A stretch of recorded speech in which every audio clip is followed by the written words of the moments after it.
Hi, I'm Pat DiDomenico, Editorial Director at the HRSpecialist.com and Business Management Daily. Being a manager is real hard work, but it's also legally dangerous work. Employee lawsuits are exploding nationwide in the past few years, and manager mistakes are the cause of many of those lawsuits. That's why it's important for managers to know at least the basics of employment law. Today I want to talk to you about the top 5 manager mistakes that cause lawsuits. Number 1, job discrimination. Title VII of the Civil Rights Act of 1964 is the main federal anti-discrimination law in America. It prohibits employers from discriminating in any aspect of the job based on the person's protected characteristics. What's a protected characteristic?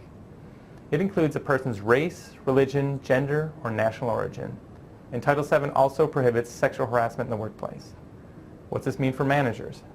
Treat all employees and applicants equally, without regard to their race, religion, gender, or any other aspect unrelated to their job.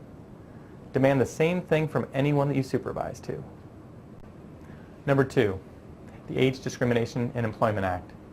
This law says you can't discriminate in any way against applicants or employees who are older than 40 based on their age. This has become a big issue these days as more baby boomers move into their retirement years. For managers, this means you should never take into account a person's age or their proximity to retirement when making decisions on pay, hiring, firing, or benefits. So pay attention to that law for older employees. Number 3, the Americans with Disabilities Act. This law makes it unlawful to discriminate against people with qualified disabilities in the workplace.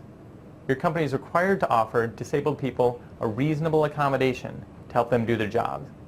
This can mean anything from giving them a new chair at their desk or giving them extra time to get to work. What does this mean for you? Never immediately reject an applicant because you think their disability would prevent them from doing the job. When you're hiring, stick to questions about the applicant's ability to do the work at hand. Ignore any apparent disabilities.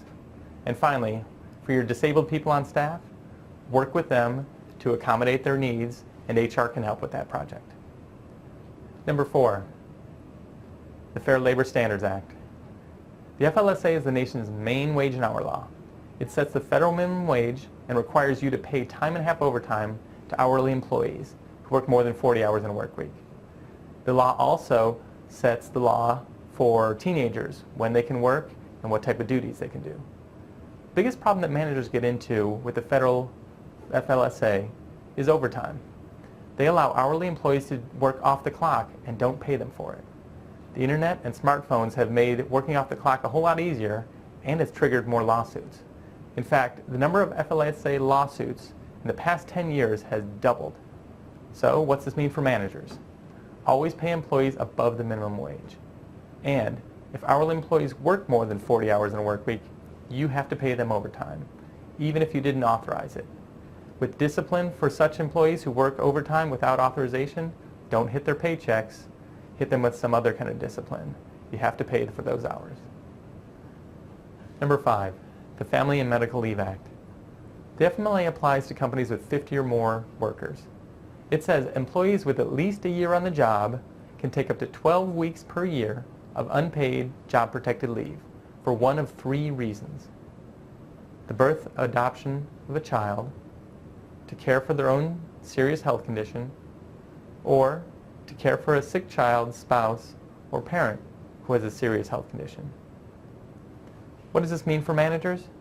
If you have an employee who comes to you with a leave request that could qualify under the FMLA, contact HR and realize that they don't need to use the words FMLA or Family and Medical Leave Act to request such leave.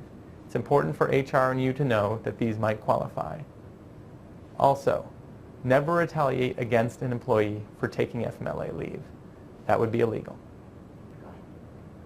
I hope you've enjoyed our tour of the top 5 employment laws managers need to know. I'm Pat DiDomenico, Editorial Director of the HRSpecialist.com and Business Management Daily.